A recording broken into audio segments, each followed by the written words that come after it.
A special welcome from me too to our visitors. My name's DJ, if we've not met. I'm lead pastor here at New Vine Church, and I'm just thrilled that you've joined us this morning.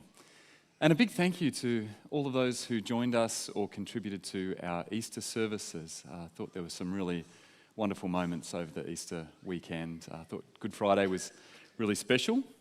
If you're wondering, our Dig Deeper program for years sort of 9, 10, 11, 12 at school is just heading on out now. But thought there were some really wonderful moments over Easter. So thank you again to all who were with us and contributed in some way.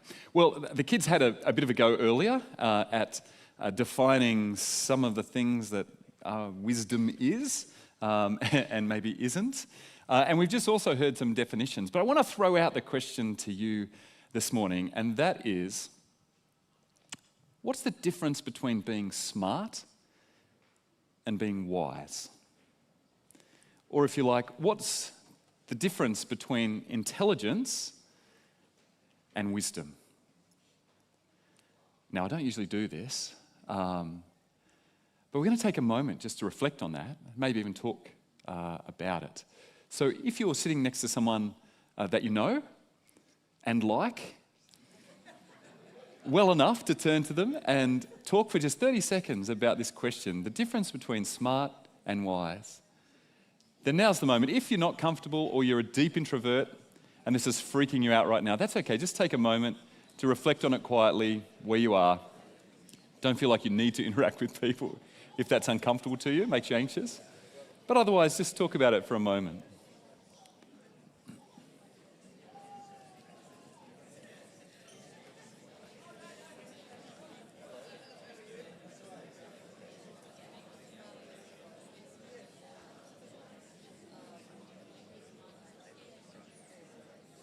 Also, if you need to stand up and stretch for a moment, now's the time.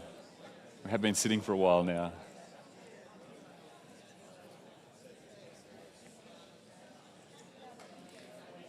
All right, another 15 seconds,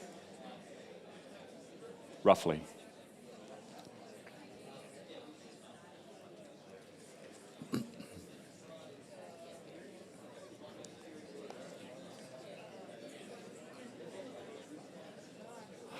Okay, so give me some ideas.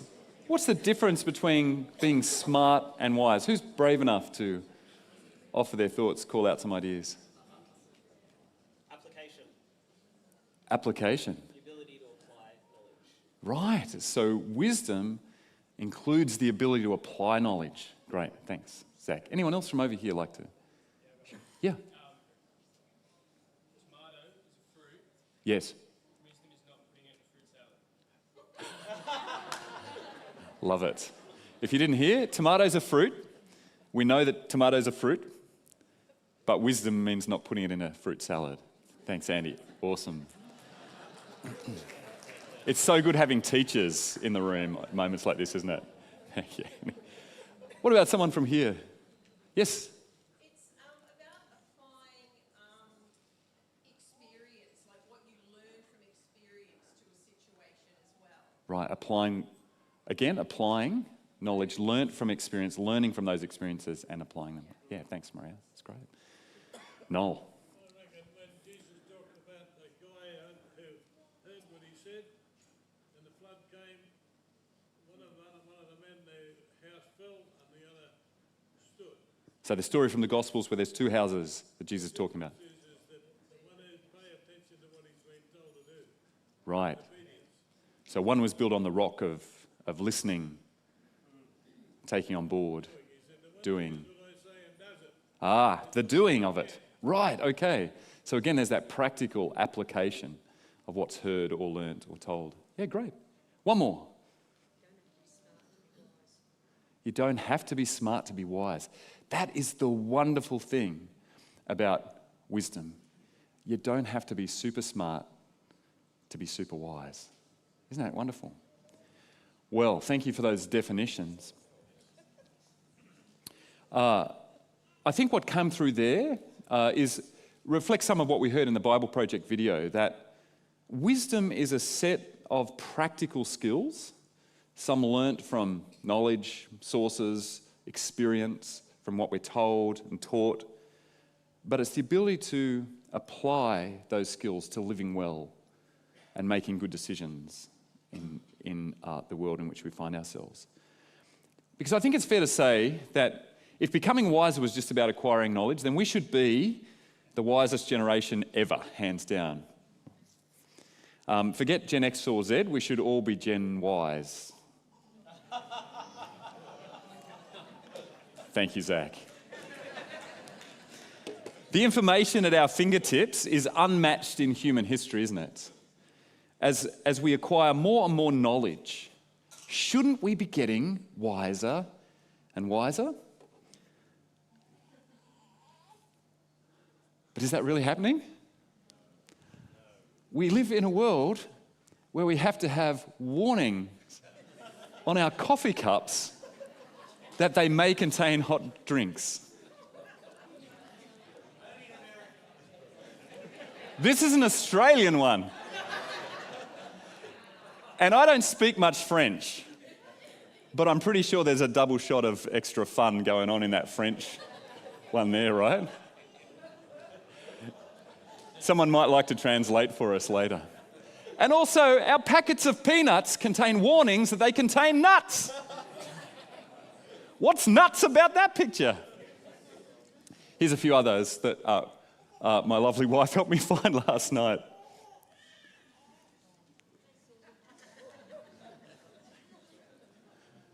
How did people in the Middle Ages know what skeletons look like? Someone's obviously answered them. Oops, I forgot about dead people. Here's another one. It's hard to read, but that sign in the middle says, "Not an energy drink." And just above it says, "Gas booster." It's from like a Repco or somewhere. And the Dyson. Possibly this is from a pub, I don't know. There may be a few too many drinks involved. This says, if you can't read, it says, "Hello," it's a text, scam text obviously. "Hello, I'm the UK government. You need to pay £1,500 iTunes gift card to me or you are under the rest." Hopefully, everyone who received it was wise enough not to fall for that one, right?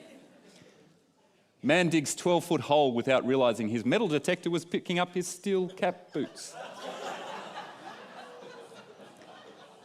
Here's a tweet.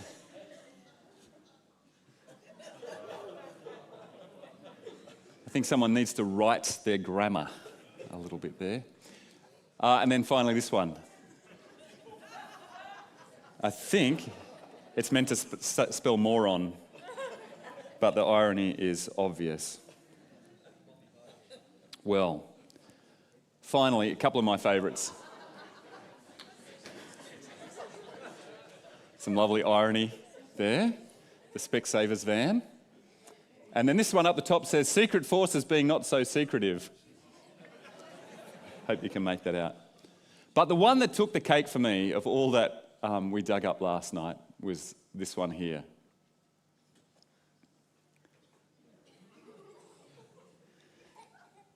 When the manager wasn't in, the robber left his number so the manager could call him when he got back to open the safe. True story, I kid you not. Now, we may laugh, of course, and probably should, but how many of us have done or said something really dumb or said something unwise at some stage in our life, no matter how highly educated we are? Because becoming wiser does not equal acquiring knowledge. Just as acquiring information hasn't made our society necessarily wiser, just having a good education doesn't necessarily make us wiser individuals. Once a month, I catch up with my good friend, Ian Edwards. Some of you here will know Ian. Some of you may even be coached by Ian. Well, Ian is my business and leadership coach. And Ian has an incredible practical wisdom, as many others here do, in fact. And this is wisdom born of experience, like Maria spoke about, especially when it comes to leadership and business matters. And so often when I meet with Ian, I'm wrestling with some kind of challenge or problem in my own leadership. And Ian has this uncanny way of offering precisely the right insights to help me find a way through that particular issue that I'm wrestling with or the problem that I've come up against. Invariably, I come away from meeting with Ian with clarity where I had confusion, feeling encouraged and equipped to make a better decision or with a tool to tackle the tough challenge. But here's the thing. In that setting, who's the guy with the PhD? And who's the guy with the wisdom? Now, I strongly believe in education. It can help us build critical thinking, it can help us build problem-solving skills and analytical thinking skills that can help us become more wise. But when I meet with Ian, I may be the guy with the PhD, but Ian is the guy with the wisdom in the areas that I lack. He's the one with the experience and insights and knack of knowing what knowledge or insight to apply in what situation. For me, Ian personifies what wisdom looks like. Practical, applied skills for living well in God's world, for making wise choices and good decisions and navigating life's complexities. Which is why we need wisdom. Because we live today in an immensely complex and challenging time in history. Perhaps every generation feels that way, right? Perhaps Dickens' words that it was the best of times and the worst of times is kind of always, in a sense, true. But we do live in a time where there feels like a heightened anxiety about where we're at as a world. At the existential level, what do we do about renewed nuclear threats, geopolitical threats, environmental threats? And what about AI? Do we embrace it? Or do we build an off-grid bunker and hunker down for an AI apocalypse? And should we, in global diplomacy, how do we resolve a conflict like Gaza or contain a resurgent Russia? How might we reduce tensions in the South China Sea, maintaining good trade relationships while planning for the possibility of a major war in our region? And what on earth are we to do about America at the moment? I was listening to a podcast the other day, and the pundit who was the podcaster was saying that the upcoming 2024 election in America feels so consequential for the entire world that we should all get a vote. Well, unfortunately, we don't. But we have to pray that people are wise. Here in Australia, how do we sustain funding for programs like Medicare, our hospitals, schools, NDIS, childcare subsidies, the aged care system, and keep inflation under control while also not overtaxing individuals and businesses? And even closer to home, how do parents among us raise confident, capable and courageous kids who aren't immobilised by anxiety, who are resilient to the charms but also harms of social media? How do we safeguard them, and for that matter ourselves, against a world of nude selfies, deepfakes and porn in our pockets? How do we as singles, couples and parents balance work, life, family, study, progress in our careers, and for some of us, ageing parents and ailing bodies? How should we make, use and manage money? Do we invest the excess, or do we take a much-needed holiday to rest and recover? Now, as ever, the world and we need wisdom. Parents need wisdom. Our kids need wisdom. Their teachers need wisdom. Business leaders, politicians, diplomats, you and I need wisdom to navigate our complex and challenging world. So, where do we find it? Well, if you've spent 2 minutes in a bookstore lately or on Instagram or browsing today's trending podcasts, the wellness influencers and self-proclaimed self-help gurus are a dime a dozen. But how wise are such guides? Is there much that's actually wise? Is there much that's actually new? And how reliable are these guides? Seems of late it's not just celebrity pastors who have crashed back down to earth. The origin stories and private lives of celebrity self-help gurus to the stars are coming under the spotlight, and cracks are appearing in some of what they were cracked up to be for some of them. Now, to be clear, we're all human. We all have faults, and there are plenty of trolls, haters, and tall poppy loppers looking for any reason to take people down. So it's not up to me to determine the truth in these sorts of stories. But when our contemporary self-help gurus do turn out to have feet of clay, or if we simply can't afford our own personal coaches and gurus, or if we recognize that even the best science of today has a short shelf life tomorrow, where can we turn for wisdom that has stood the test of time? Well, in this series, we're going to be tapping into the timeless wisdom of Proverbs, where we find ancient insights that, while they need to be read and understood themselves wisely, have stood the test of time. As Zach said earlier, it's an occasional series that we'll return to from time to time, picking up different themes and ideas from the book of practical wisdom and looking at how we can apply them to aspects of life today in which all of us could use perhaps a little more wisdom to help us become a little wiser. In the rest of our time together, I'm just going to give, today, I'm going to give a brief overview of the book, who it's from, who it's for, what its purpose is, and how these ancient insights can help us redefine success. And next week, I'm going to unpack some of the broad themes in the book, as well as highlight some helpful principles for reading and applying the practical wisdom in Proverbs, avoiding some of the pitfalls of reading work that's 2,500 years old, to get to most of the treasure that it contains. Now, let me say at the outset, it's particularly at the personal level that the book of Proverbs perhaps offers the greatest and most practical helps.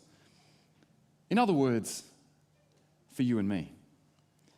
Wisdom for the bigger questions confronted by the world, as well as for our own lives, may lie across Scripture as a whole, but Proverbs specialises in practical wisdom for living good lives in God's world. Nevertheless, there is wisdom which, if we're able to integrate it into the fabric of our own lives, can help tackle some of the truly big questions that we face and that even our world faces. So that's the plan for today and the start of the series. But right now, David Holford is going to come and read to us the opening passage of the book of Proverbs, Proverbs 1:1-9. And while David's coming up, thanks very much, David. While David's coming up, if you're new to church or still finding your way around the Bible, the book of Proverbs can be found in the Old Testament section of the Bible, Old Testament, New Testament. And it's almost smack bang in the middle of a print copy of the book, or you can download the YouVersion Bible app for free and find it straight after the book of Psalms. We're right at the beginning of the book of Proverbs today. Thanks so much, David. Thank you. So the reading comes from Proverbs chapter 1. Good place to start. Just have to get some light on it so I can see properly. I need to go to Specsavers.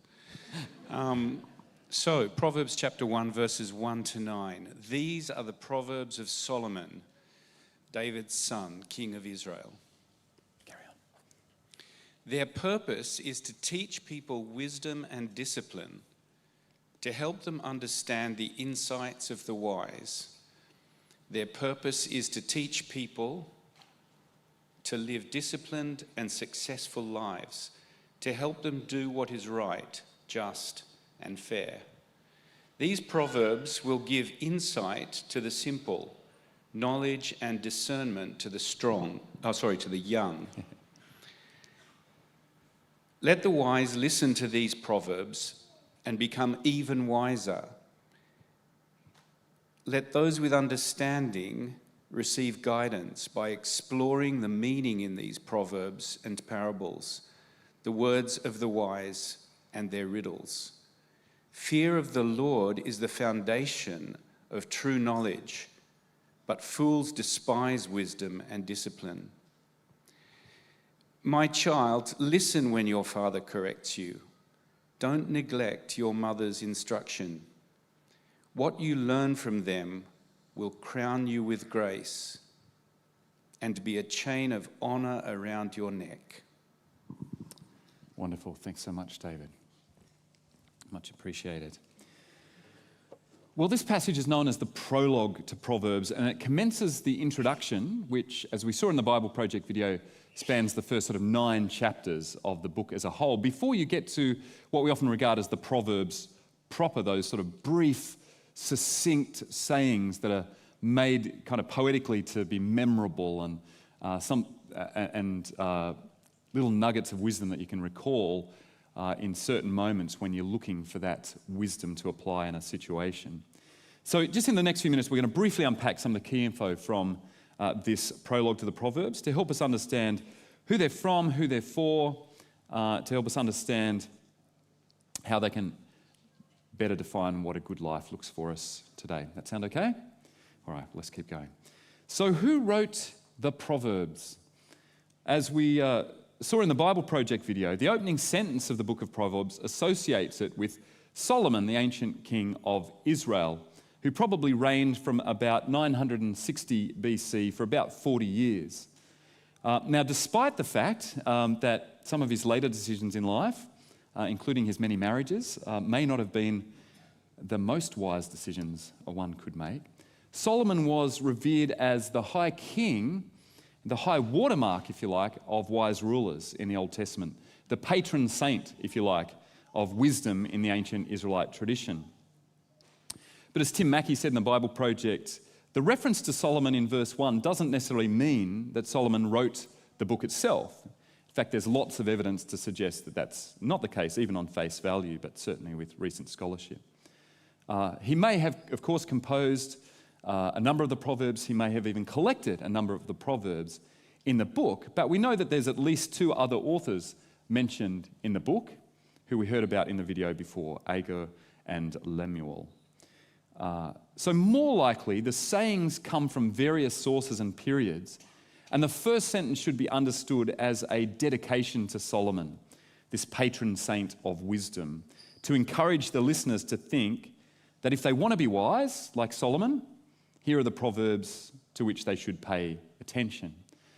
Quite probably, the book was collated by a series or team of teachers or sages, if you like, or wise men in Israel some centuries later. And this introduction and the conclusion sort of added as well. Think of these ancient sages as the life coaches of Israel, employed to coach young men, particularly the sons of wealthy and influential families, the king's sons, the sons of court advisors, priests, and so on. And employed to teach them how to succeed in life. The Proverbs were short, pithy, memorable, as I've said, and could be learned by rote. But the wisdom was not just learning these Proverbs. The wisdom was knowing which to apply when. And we'll pick that up a little bit more next week.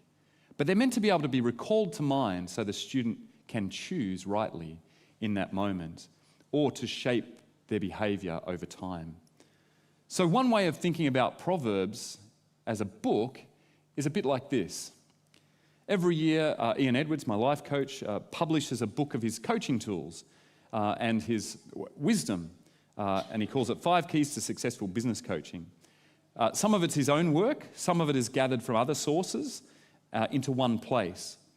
The book of Proverbs is a bit like this, the work of Israel's life coaches collecting material from various sources over time, some of it going back to Solomon, put together and eventually published in one place with this introduction, as I said. So what's the purpose then? Again, the prologue gives us some help here. The purpose is to teach people wisdom and discipline. As we heard in the Bible Project video, at the heart of Proverbs is instruction in this thing which in the Hebrew is chokhmah. Chokhmah. Actually, I think Zach was saying the other day that he called his youth group chokhmah for a while, and the kids loved it. I think it's that aspirin at the front. Was that what they particularly liked? Chokhmah? I think they just liked a different name. Just the strangeness of it. Yeah, very good. But not a bad name in a way to call your group wisdom. Like any other ancient collections of instructions, Proverbs sets out to share lessons from the previous generations that offer wisdom and insights from the experience of others to help the young successfully navigate life. They help, as the prologue says, teach people to live disciplined and successful lives. But there is a particular emphasis in Proverbs on what we might call character or virtue and justice and right living. So it's more than just a set of theoretical principles to apply. These are character-shaping ideas, character-shaping knowledge and skills. And the prologue also helps lay out the intended audience, which brings us to several groups that are named in the Proverbs. A couple of them appear in this verse, others appear soon after. And some of these groups in Proverbs are the wise and the foolish, the simple and the young. The wise are those who follow wise advice, not just learning it, but putting it into action. The foolish are those who, as verse 7 says later, despise wisdom and discipline. What's more, they spurn the idea that there is a God and therefore an intentional design to the way the world works, an order, a pattern, even a moral fabric to how the universe functions. More on this group another time. Now the simple, let me go back there, the simple are not necessarily fools. They are those we might today call unwise because they are inexperienced, uneducated, perhaps even immature. They don't yet recognize the complexity of life and know how to decide and discern well when they reach those challenges. And then the young is a bit more obvious. Those who, like the simple, are not yet experienced in exercising wisdom because of age. So Proverbs promises to help educate and offer insights to the simple or inexperienced and the immature or the young. But Proverbs also promises to help those who have some wisdom become wiser. Or more to the point here, if you're wise, you'll listen to these Proverbs and become even wiser. So let me ask another question. Time for a little bit more audience participation. Where would you say that you fall on the wisdom scale? If Solomon's up one end and the fool is down the other end, and then the simple and the young down one end and the wise are somewhere along the way, you don't have to talk about this to the person next to you, by the way.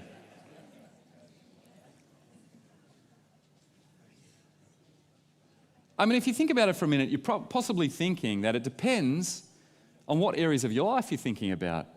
We can be wise in some areas and not very wise at all in other areas, keep making the same old mistakes or feel like we're out of our depth. And I guess that's why Proverbs touches on so many topics that we'll explore over the course of this series in the coming months. Now, I don't know about you, but there are definitely areas in my own relationships, decision-making, leadership, and life as a whole where I need to work on my wise cue. That is, where I could be wiser. Because as we said before, you don't have to be super smart to become really wise. You don't have to have a huge IQ to have a high wise cue. Oh, thank you very much. It's my own work. Thank you. And while wisdom does seem to accumulate, Proverbs holds out the hope that you also don't have to be old or intellectual to learn to be wise. So then how might all of us, the simple young and even the wise, become wiser? Well, according to our text, by exploring the meaning in these proverbs and parables, the words of the wise and their riddles or their tricky things to figure out. But there's also a deeper foundation for wisdom that the authors of Proverbs want to emphasize here at the outset and throughout the book. In fact, there's one theme that resounds throughout the entire wisdom literature of the Old Testament in the Bible, and it's this: that the fear of the Lord is the foundation or beginning of true knowledge. So if we want to increase our wise Q, not merely our IQ, if we want to grow in practical wisdom and the ability to navigate life and its complexities, if we want to live with the grain of the universe, with the way that the world was designed to work, and avoid the potholes and pitfalls of life's path, wisdom begins with what Proverbs calls the fear of the Lord. And Tim Mackey in the Bible Project video put it really well, talking about this idea of the fear of the Lord, when he said this: "Now, fear of the Lord is not about terror. It's about a healthy sense of reverence and awe for God and about my place in the universe. It's a moral mindset that recognizes that I am not God and I don't get to make up my own rules, my own definitions of good and evil, of right and wrong. Rather, I need to humble myself before God and embrace God's definition of right and wrong, even when that's inconvenient for me." So, Proverbs is not just about good advice. It's about, as the Bible Project video says, God's invitation to learn wisdom from previous generations, the life coaches of ancient Israel, who pondered what it means to live life well in God's world, avoiding foolishness and the many snares of self-interest and stupidity along the way. So when we read Proverbs, in what ways does this ancient wisdom help us redefine success, as we've alluded to in the title of the series? What's different in Proverbs than what we might find in podcasts or the personal empowerment literature that floods our streams and bookshelves? Well, while some of the modern self-help and personal empowerment literature may well be helpful, the ancient insights of Proverbs can help us redefine success in deeper and more meaningful ways than what's trending in pop culture and the wellness world of today. Firstly, as we'll see time and time again in the series, Proverbs emphasizes the importance of character over personal achievements. According to these ancient insights, moral integrity, humility, and living rightly and justly are true markers of success, not just what our pop culture clamours for: wealth, fame, influence, status, and well-being. Imagine what our world would be like today if more of us sought character and virtue and integrity over social status, Instagram influence, and a life of luxury and success. Imagine what the church would be like if it was marked by humility, integrity, justice, and righteousness. And secondly, rather than focusing on the individualistic self-empowerment ethos of contemporary self-help heroes, Proverbs redefines success by promoting a relational and communal vision of flourishing. This is what lies behind Proverbs' concerns for fairness, justice, and treating others well. And that's a theme that we'll pick up in future months as we work our way through these collections of sayings. And thirdly, Proverbs sees the key to longevity as exercising wisdom, not just exercise regimes to improve our physical and even mental well-being. Perhaps some of the self-help heroes would have more longevity as influencers if they exercise as much wisdom in their private lives as they give to their cold plunges and weird shakes that they drink. Now, I'm not saying it's either or, but a both and. Finally, and perhaps most uniquely by contrast, Proverbs redefine success in life by grounding it in a deeper spiritual framework for human wisdom.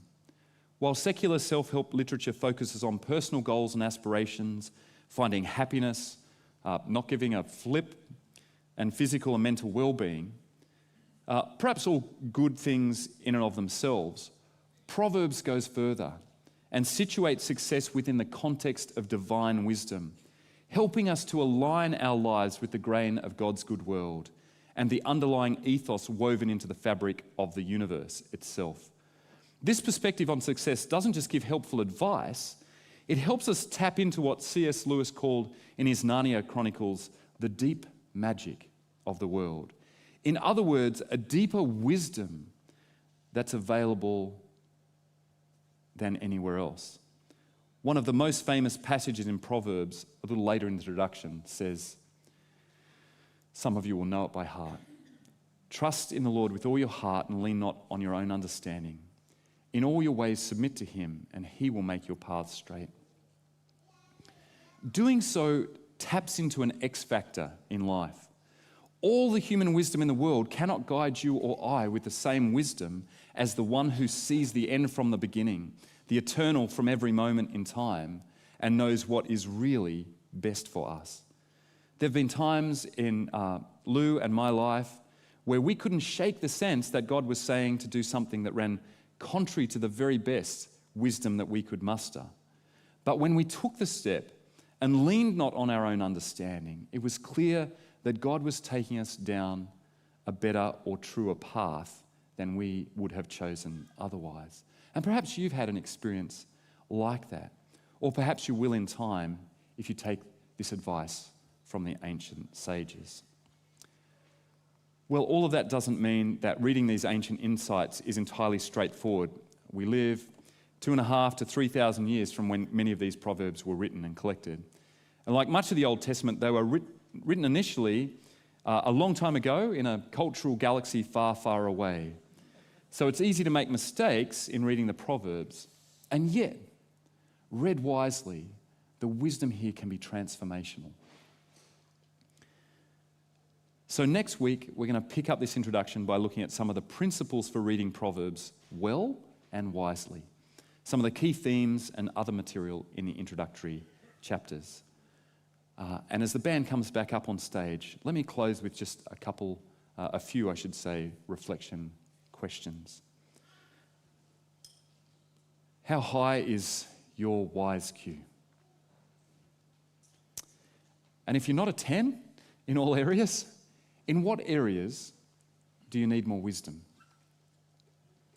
In what decisions or areas of life do you need wisdom now, today? How might you seek out that wisdom, the wisdom that you need? To whom and to where might you turn?